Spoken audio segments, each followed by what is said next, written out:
Welcome to Child Care Aware of Minnesota's December 2022 Tell Talk.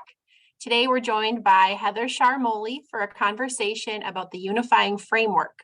And Heather is a program administrator at Minnesota Association for the Education of Young Children. We are so glad she could be here with us today to share about this topic. Tell Talks, or Topics for Early Learning Leaders, are monthly webinars for early childhood program leaders to facilitate solutions-focused discussions for your questions about the early childhood field in Minnesota. These one-hour webinars do not meet the standards for a formal professional development training event, and participants will not receive a certificate of completion. Tell Talks are designed as a community building opportunity for leaders to engage and share ideas surrounding a specific content area. Mark your calendars for January 19th when Kelly Kazak from Minnesota Department of Education joins us to talk about the new knowledge and competency frameworks and outdoor learning. The Tell Talks team consists of Nikki Lepowski, Quality Improvement Coordinator, and myself, Christy Berg, Workforce Advising Coordinator. We work with Corey Woosley and Katie Hoffman at Child Care Aware of Minnesota to bring you Tell Talks. Child Care Aware of Minnesota supports the professional growth of early childhood educators with professional development opportunities, including classroom trainings, eager to learn online training, and professional development advising services. We also support programs in Minnesota's quality rating and improvement system, Parent Aware. We administer grants and scholarships such as the Regional Grant, Retain Bonus, Teach Scholarship, CDA Awards, and Foreign Credential Evaluation Scholarship. We're also excited to mention our two capacity building efforts, Child Care Wayfinder and Empower to Educate.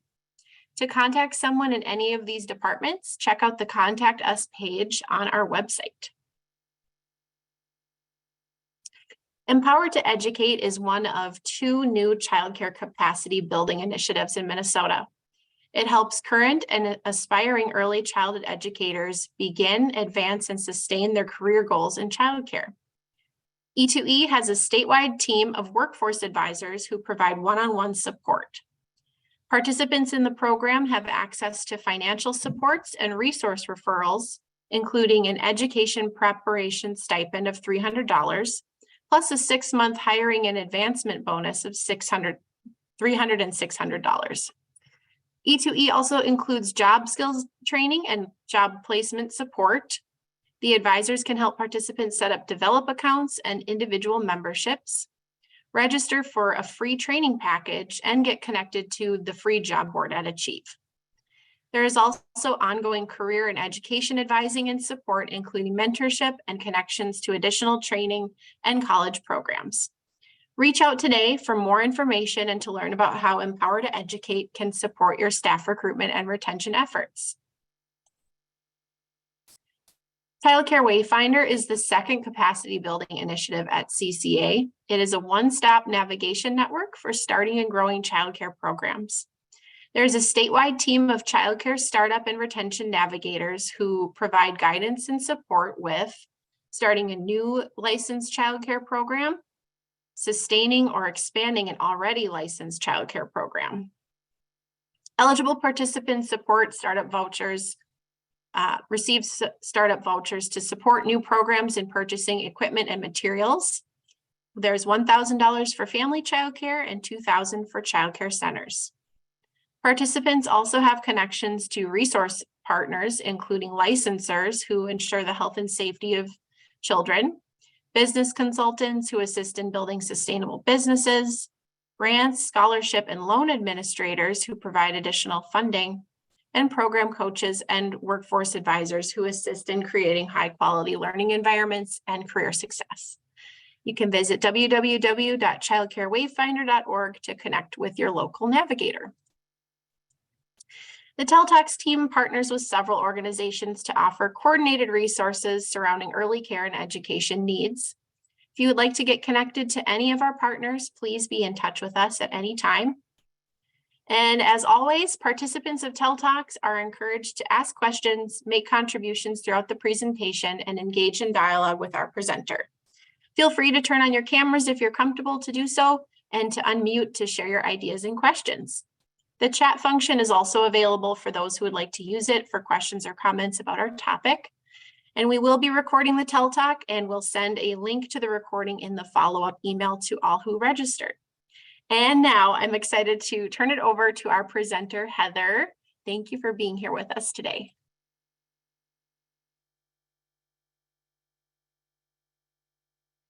Sorry about that, darn pop-ups. Thank you so much for having me. Wow, what a great group of people. I recognize a few faces and some names also. Again, thank you so much for having me. I'm Heather Charmoli, and I am the program administrator at MnAEYC, which means I am the employee at MnAEYC right now, getting to do all of the things, and I'm really enjoying it. I started on the board a few years ago, and I came on as a full-time employee in June. And so I have been with MnAEYC for about 6 months. Prior to that, I've spent about 17 years in the early childhood field in various capacities. Most of my experience is at All Saints Preschool and Child Care in Minnetonka, where I was a full-day program director for the last 11 years. So I have a lot of experience. I also am a trainer for Think Small and consultant. I do some coaching and consulting now through MnAEYC. And I do a lot of networking through the ELEA, the Evangelical Lutheran Educators Association, planning networking meetings and conferences with them as well. So you may see my name associated with both. It's the same person. I just really like planning conferences, so this is what I get to do a lot of. So thank you guys for coming today. I'm thrilled to talk to you about the Unifying Framework for the early childhood profession. And I would like to kind of do, since we don't have the poll function, do an informal poll, and let me know, if you would, in the chat, who is here, and if you have what kind of experience you have with the Unifying Framework. So maybe 1, I've never heard of it, 2 being I've heard of it, I don't know a ton, and 3 being I'm ready to advocate with this tool. So I'll just start watching that while I bring up my slides.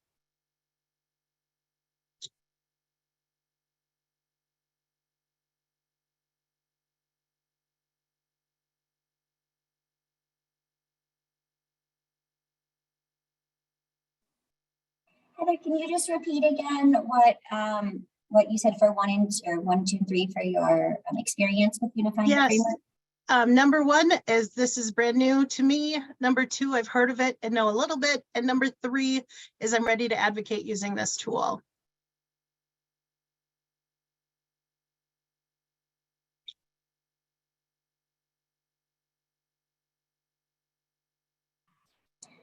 Looks like we have responses kind of all over the board, mostly like 2s, some 1s, but it's 2s and 3s. Mostly 2s, I would say. Okay, good. I'm glad to hear that people have an idea of the Unifying Framework and they've heard of it, and this is not brand new information. That's great news. The Unifying Framework was actually completed. The work to create the Unifying Framework was completed in February, I believe, of 2020. So we had this wonderful, great initiative that came out, and then the world stopped. So it really got backburnered for a long time. And now we have the opportunity to actually, I think everybody has a little bit more capacity now to also kind of take this in a little bit and absorb some of what this means for us. So to start out with a quote, I did then what I knew how to do, and now that I know better, I do better. We're just having some conversation around constant quality improvement throughout our field. And that really goes for what's coming up through the Unifying Framework as well. So not only are we learning that educators need more from us as advocates, they need more support systems, and we need to set up a system where they can be profitable and we're not putting people into poverty situations for having a job that they really love to do. And for working with children who really need grown-ups who are committed and dedicated to being able to work with them. So to ensure validity of the process of creating the unifying framework, this is kind of everything by the numbers. So we have, you can see that there is 15 organizational collaborators to create this on the task force, including the American Federation of State, County, and Municipal Employees, American Federation of Teachers, Associate Degree Early Childhood Educators, Child Care Aware of America, Council for Professional Recognition, which is the CDA organization, Division of Early Childhood of the Council for Exceptional Children, Early Childhood Education Consortium, National Association for Family Child Care, National Association for the Education of Young Children, National Association for Early Childhood Teacher Educators, National Association for Elementary School Principals, National Education Association, National Head Start Association, Service Employees International Union, along with 0 to 3.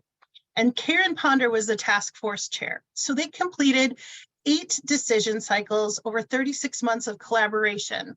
The task force received contributions and feedback from 42 partner organizations, more than 11,000 early childhood educators through 6,300 online surveys and 175 focus groups with events in 47 states.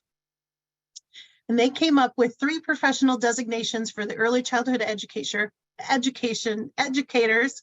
I'm getting tongue-tied already, excuse me, and the infrastructure plan to help implement them, which is, I think, the most important piece. So taking a step back, I think if you are in the early childhood field, you know why we need a unifying framework. We know that children's needs are not being met. It's embarrassing that Minnesota has a huge achievement gap. We know that we can do better. A family with 2 children in care is often paying more than their mortgage in order for their children to attend quality care. So some families are paying upwards of $3,000 a month or more to have their children in programs. Families are facing mounting debt and potential of having a parent leave the workforce. And oftentimes, as many of us know, as program directors, you'd be familiar with who has to leave the workforce. It's the parent earning the least amount of money. And who's earning the least amount of money and across the workforce? It's often early childhood educators. So a lot of times our early childhood educators need to step back, can't continue in the work that they even want to do because they can't afford to have their children in care. Wages are on a national average of $10.60 per hour. That's embarrassingly low. And studies show upwards of half of early childhood educators are on public assistance. So in Minnesota, wages average $14.13 per hour, but they also range from $10.33 to $20 an hour. So it's a decent range, but it's nowhere near where it should be for people doing such important work. The scarcity environment has created a large gap in supply, and there's just not enough people to do the work. In some states, there's no minimum education requirements. Because of this, early childhood education quality is inconsistent across the country and within our own communities. So the vision of the unifying framework is that each and every child beginning at birth has the opportunity to benefit from high quality, affordable early childhood education delivered by an effective, diverse, and well-prepared and well-compensated workforce. To achieve this vision, the Power to the Profession Task Force, in partnership with organizational stakeholders and thousands of individual educators, advocates, and allies, developed several primary recommendations to establish unity and clarity around the career pathways, knowledge and competencies, qualifications, standards, accountability, supports, and compensation to define the early childhood profession within the broader early childhood education field. So the unifying framework, well, a very short answer is the unifying framework is a way to universalize the way early childhood educators are categorized, but also prepared, compensated, and supported in the field. And so there's so much more under the surface when we look at how this is going to come about and what we can do to make some changes. So there's 4 major recommendations in this plan. They're looking at, excuse me, 3 professional designations with distinct roles and responsibilities, which we'll go over in the next slide. Aligned professional preparation pathways, which is a tongue twister, and I'm going to do my best with that all day today.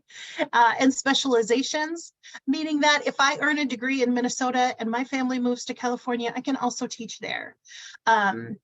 Professional compensation, which we all know that we all deserve, and a supportive infrastructure and shared accountability system.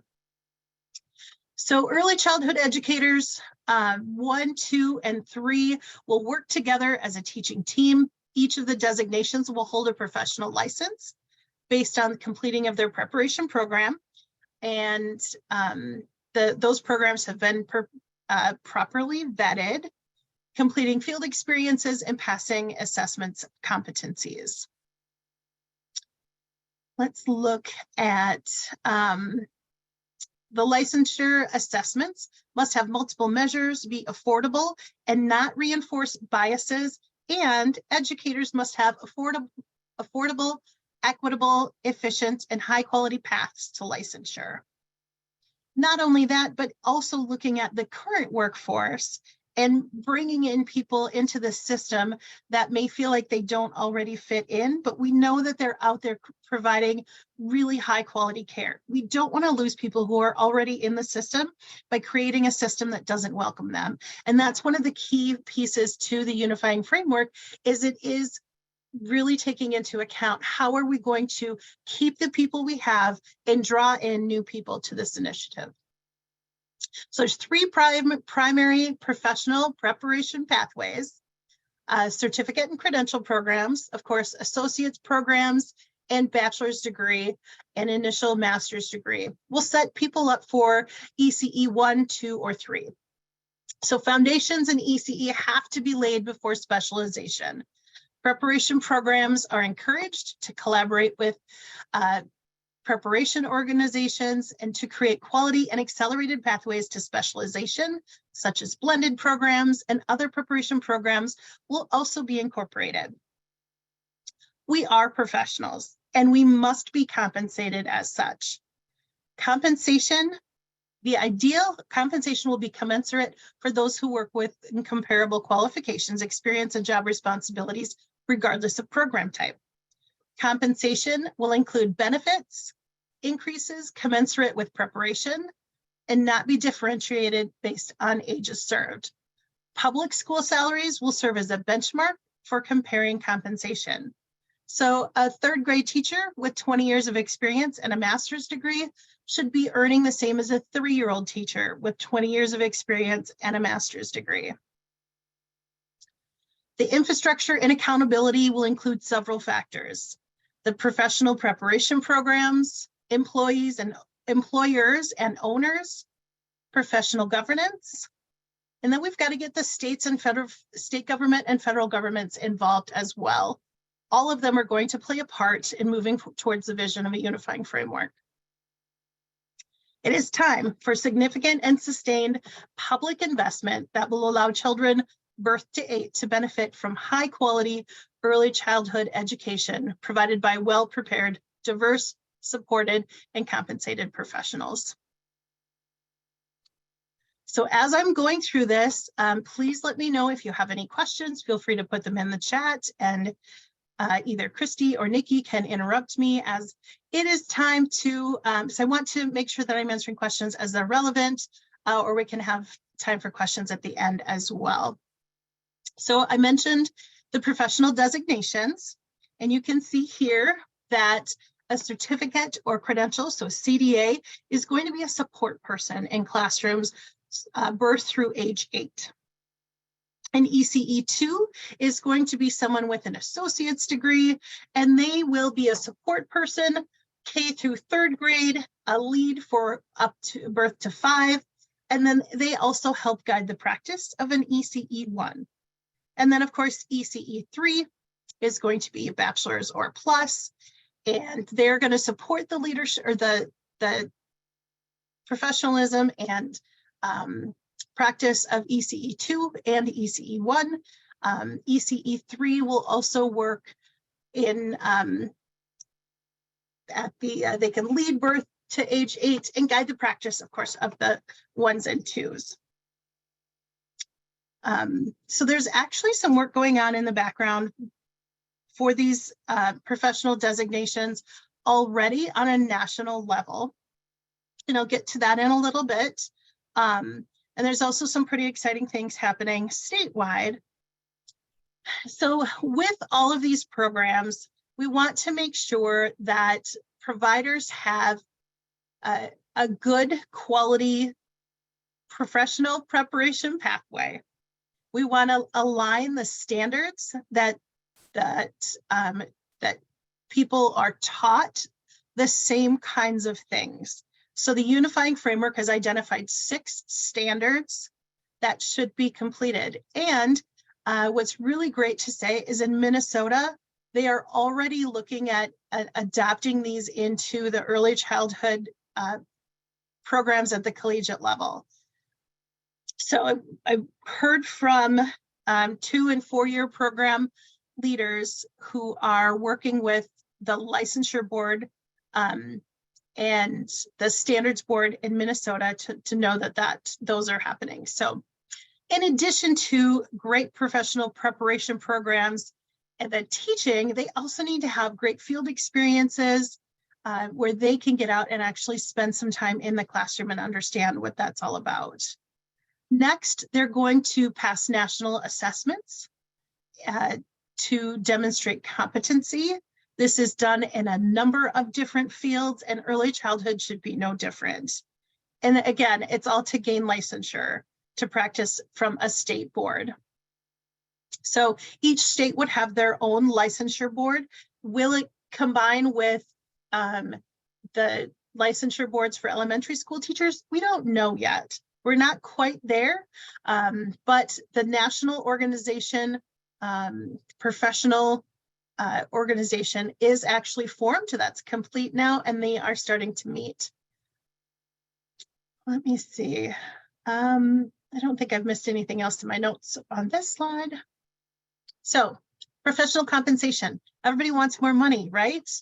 Nobody is going to turn down a raise and say, oh, you know what? We don't really need that. Wrong. We do need it. Compensation for early childhood professionals should be commensurate with elementary school teachers. And we know they don't make it enough either, but it's certainly more than we make. So we need to get in and advocate for professional level wages for everyone. And also make sure that we're getting increases commensurate with increased preparation, advanced degree achievements, and also not differentiated on the ages of children served. So just because I work with infants doesn't mean that I'm worth less than somebody who is working with preschoolers. And I think that's really key in our field. Next, we've got the supportive infrastructure and shared accountability. So we're getting everybody on board. We've got the schools on board from the professional preparation pathways, the owners and employers at early childhood programs. The professional governance body has been identified. And then, of course, the state and federal government, because we need funding from both the state and the federal level to make the wishes in this wish list, if you will, come true. Professional preparation programs.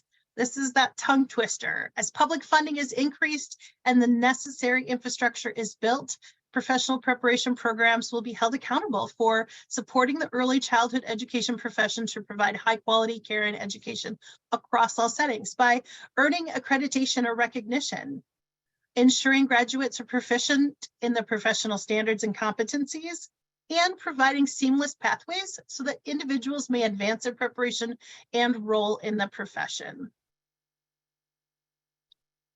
Employers and owners. Within the context of recognizing the additional supports that owners and operators of family child care in particular, we need to meet expectations. As public funding is increased and the necessary infrastructure is built, employers and owners will be accountable for providing comparable compensation. benefits, and working conditions that promote the well-being, autonomy, and effectiveness of the employees, and support the implementation of the profession standards. The governance board. So the Unifying Framework came forth and said, we need to have a professional governance body that will immediately start supporting the implementation of the Unifying Framework and advance the long-term sustainability of the profession. So this professional governance board is going to set up guidelines for the profession to ensure that a significant portion is comprised of early childhood educators, so people who work in all different types of early childhood settings, as well as members from the public who don't serve on behalf of organizations. The Professional Standards Board or Professional Governance Board will operate as a semi-autonomous body, initially hosted at the National Association for the Education of Young Children and subject to comprehensive, substantial, and independent review within the first 3 years. So, good news, this exists now. The Commission on Professional Excellence in Early Childhood Education is what it's called. It's been established. The members have been selected. The members are selected from 17 different organizations, and they're going to start meeting with a vision that the profession develops cohesive and transparent system of support, infrastructure, and accountability that leads to high quality, equitable, and effective early childhood education workforce. A transition committee will lead the development and launch of the commissions following the task force's conclusion.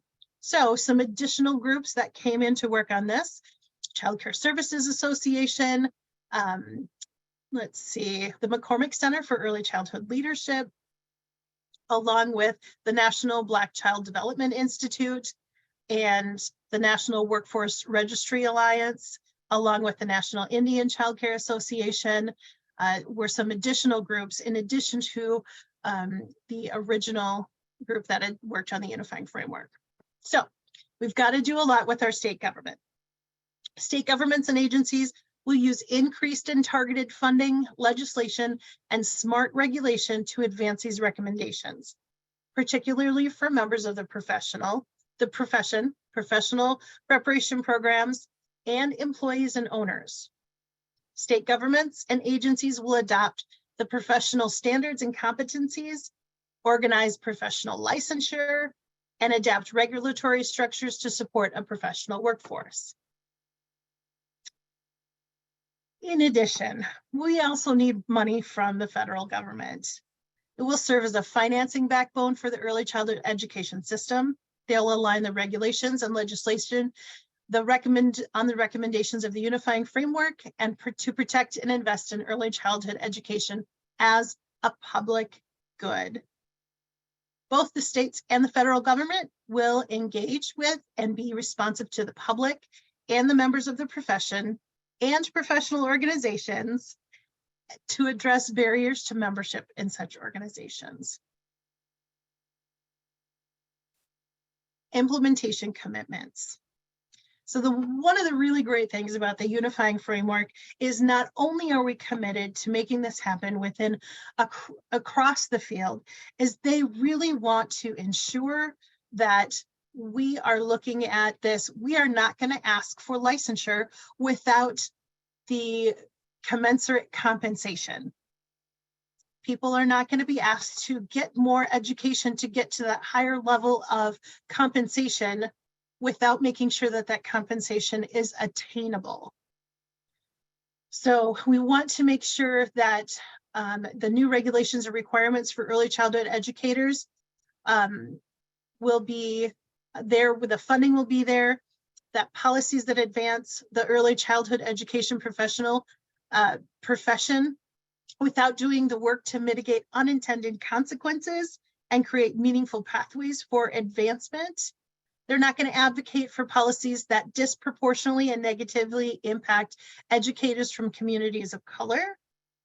Will not advocate for new regulations or requirements for early childhood educators without advocating to establish and implement realistic timelines that recognize challenges faced by the existing workforce across all settings.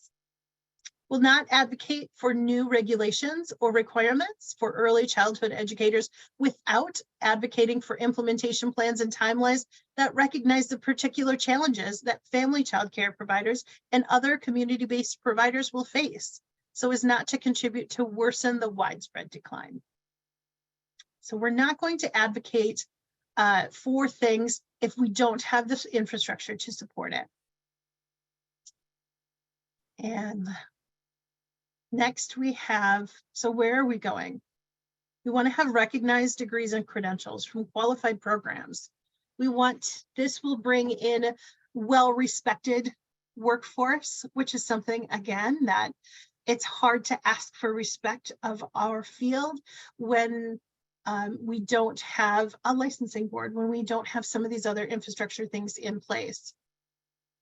It's going to mean that our lead teachers have bachelor's degrees, which is great because we know that that leads to quality care.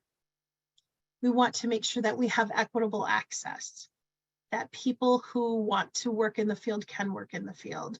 And early childhood education is a public good. Investments in young children, per the Federal Reserve of Minneapolis, investments in young children have a return of up to $16 for every dollar spent on young children.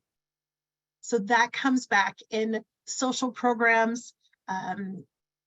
We've got higher graduation rates, lower incarceration rates across the board for students who get a really good start to life. So before I play my last little video, I want to open it up for questions. One of the questions I'm anticipating, so I'm going to give that answer first. But so while you're typing those questions in, some of the other questions that I've received is, number one, what is the timeline for this? Wouldn't it be lovely if we could make all of these recommendations to the Minnesota government and they say, oh my gosh, we've got so much money right now. Absolutely, you can have for whatever you need. Well, we all know that the investments being made with this budget surplus cannot be long lasting, right? They're going to be probably one-time short-term investments. However, that doesn't mean we're not going to ask for money and we're not going to ask for some of these supports. But there's also some different ways we can go about that. So to get back to the timeline, can we do it all in a year? No. Is it going to happen over the next 3 years or 5 years? Probably not. But now we have a unified focus to work towards so that we can get as close to perfect as possible. And we have to kind of change gears along the way. If it takes us 5 to 10 years to get most of what's in this unifying framework, that's fantastic. But in 5 to 10 years, we're also probably going to have to change some of our expectations just because other things will have changed. We didn't realize 20 years ago that trauma-informed care was critically important. And now we do. So now that we know better, we can do better. And now we're including that as something that teachers need to know. Thanks, Heather. I want to remind folks, if you have questions, you can certainly unmute now. We also have the raise your hand emoji if you'd like to use that later on throughout the presentation to indicate you have a question. And there's always the chat feature.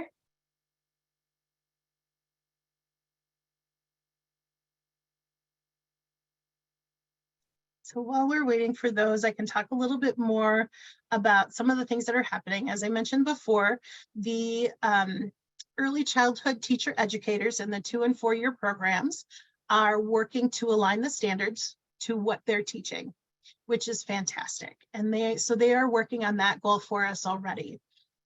So it's nice to know that there's steps being taken in Minnesota. Minnesota also has one of the nation's leading opportunities for what they call credit for prior learning.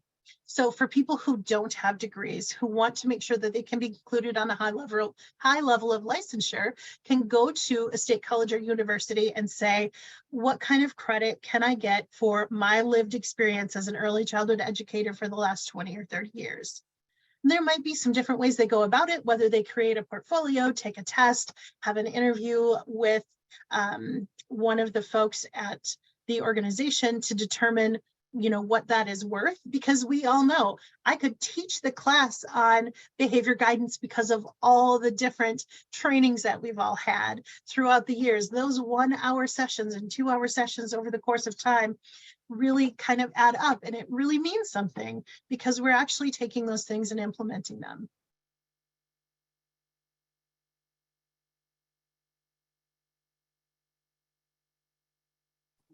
Hi, Heather. This is Kelly. Hi, Kelly. Hi. So I have a question about compensation schedules and models. I know this is something that states are rolling out as recommendations. Do you know if Minnesota has an early childhood compensation model? We do. Thanks for asking. We do actually have a compensation model. And off the top of my head, on the spot, I can't remember where exactly I have seen it, but I have seen it in the last couple of weeks. But I could get that to Christy to put out with the follow-up email. And again, it's probably changing, right? So we've gone through this huge period of inflation within the last year to 6 months, and it was probably done before that. So we've got to kind of take it with a grain of salt when we're moving forward with, is this what we really want? We've got to adjust it to make sure that it's fitting the needs of today. That's a great question. Thank you, Kelly.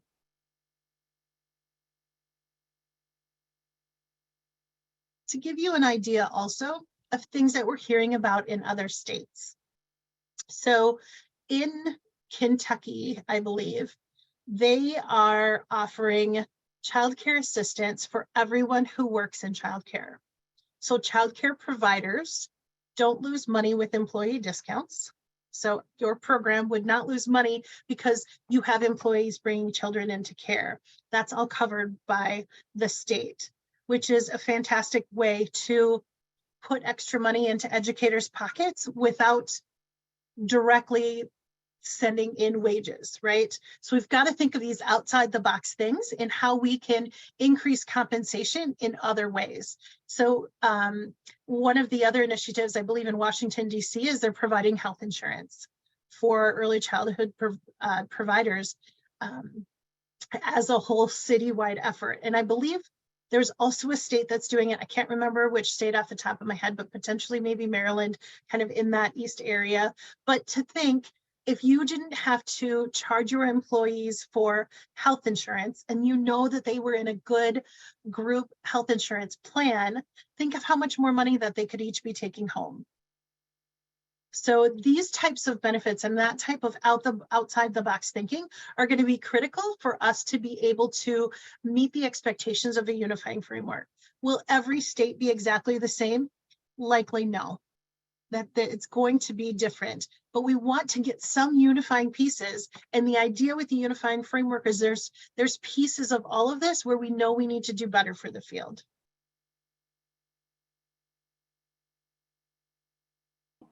Heather, there's a couple questions in the chat. Okay. I think a lot of people probably have this question. Mallory asks, how can people get involved and help move this along? And then Kristen is asking for a website to go for updates or talking points.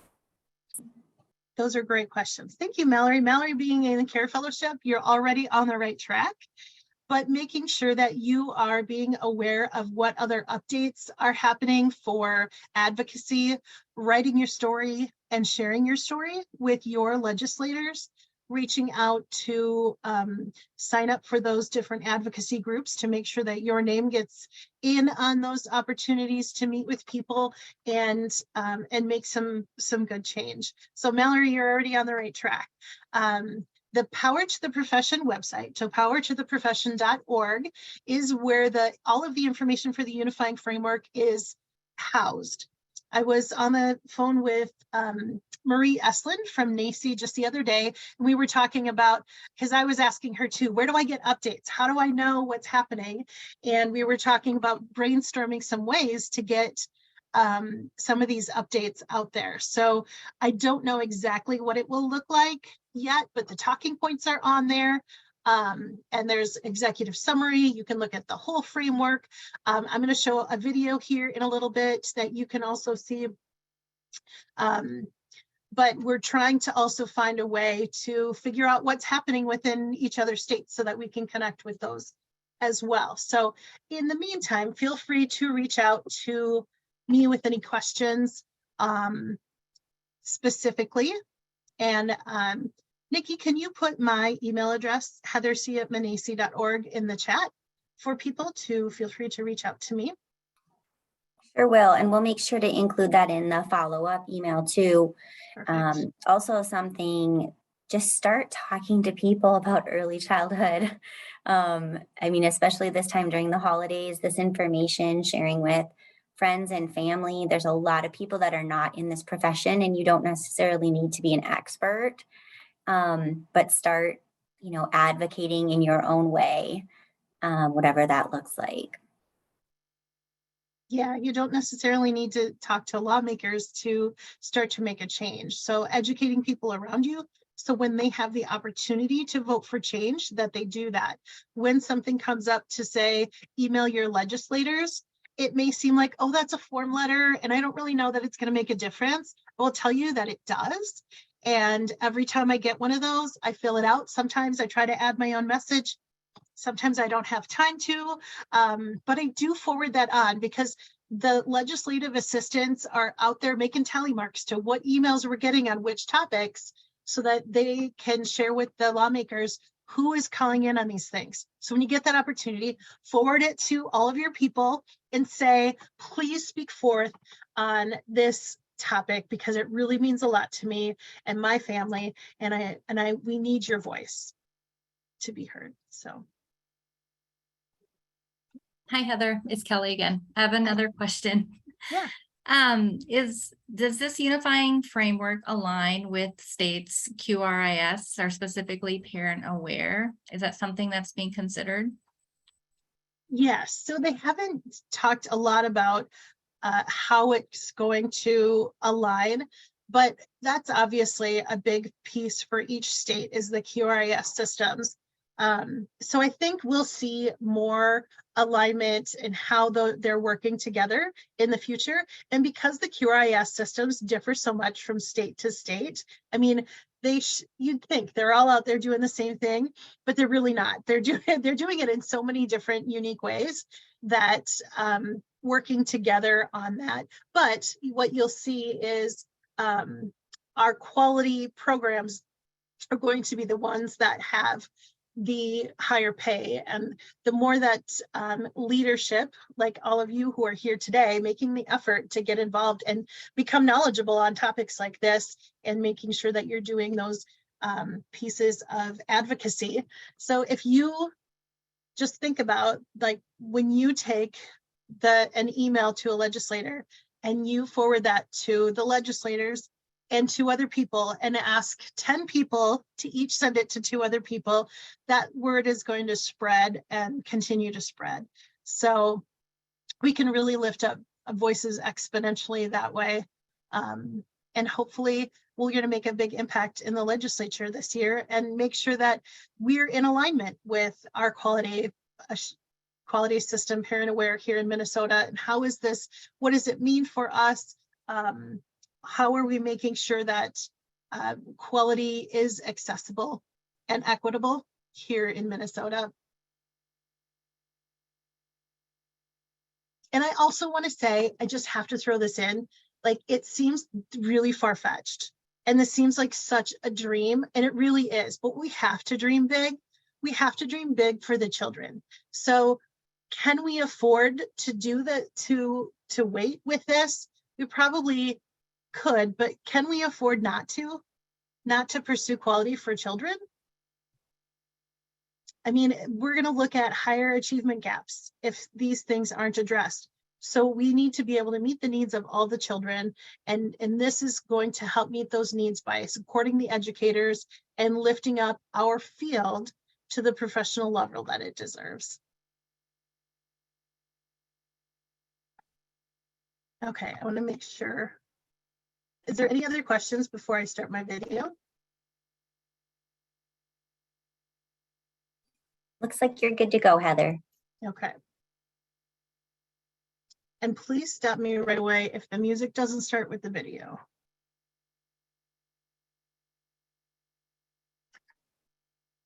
We're good. I don't hear audio. Okay. Stop video. How do I share the audio? Any tips, anyone? Heather, I think in the share screen, when you click on share screen, there should be a box at the bottom that says something about include audio, or is there anything there? It's usually at the bottom left. It'll say like share audio. Okay, hold on. You might have to do a reshare. Okay. And now you guys are seeing a picture of me and my husband at the waterfall. Lovely. Okay. Okay.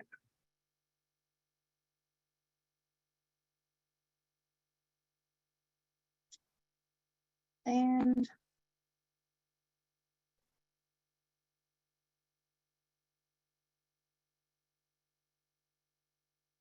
share sound. Are you seeing the share audio? I think I got it now. Okay, great.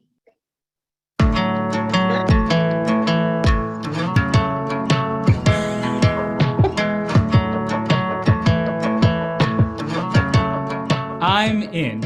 I'm in. I'm in. I'm in.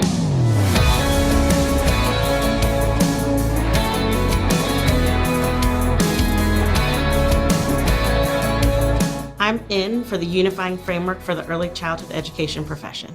The Unifying Framework is the result of Power to the Profession, a multi-year, profession-led initiative to define the early childhood education profession. It sets the vision that each and every child, beginning at birth, has the opportunity to benefit from high quality early childhood education delivered by an effective, diverse, Well-prepared, and well-compensated workforce. across all states and settings. For too long, early childhood educators have not had the recognition or investments they need to best serve children and families. And this lack of investment, has led to an underprepared, under-resourced, An inequitable workforce. we can't keep meeting higher quality standards. and completing degrees. while still earning poverty-level wages at the end.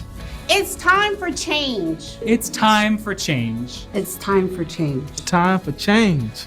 So 15 of our national organizations came together. And with extensive engagement, For more than 11,000 early childhood educators. And higher education faculty like me Reached consensus on some core recommendations. to advance our early childhood education profession.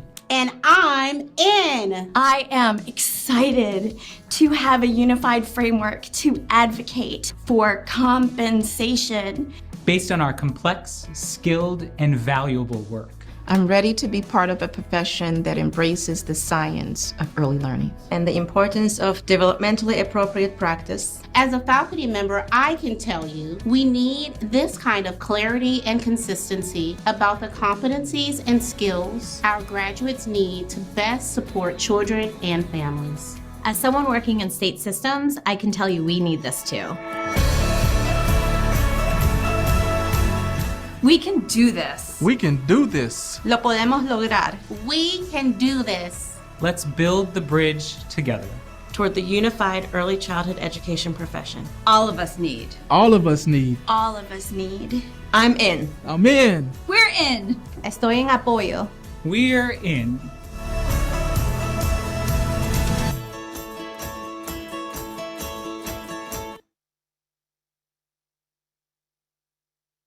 For your viewing pleasure, that is on the powertotheprofession.org website.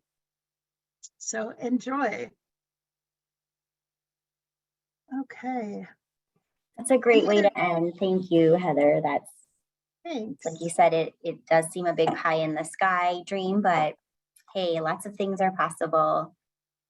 Just keep plugging away at it. So thank you for sharing that. Yeah. Well, thanks everybody for coming and listening. I hope you go spread the word and, feel free to reach out to me if you have any questions, if you need more information, and I will get those wage scales out. It is a wage scale that compares us to other states who've created wage scales. I think there's like 5 on the list. if I remember correctly. But definitely something to look into. And start playing with the math a little bit to see what it would be like for your program if you were able to pay your teachers that much. It's definitely worth thinking about. How can we make it happen? Awesome. Thanks everyone for attending. Watch for a follow-up email with some resources. And as always, feel free to reach out to Christy or myself if you have additional resources or information that you'd like. Thank you so much, everybody. Have a great afternoon. Thank you.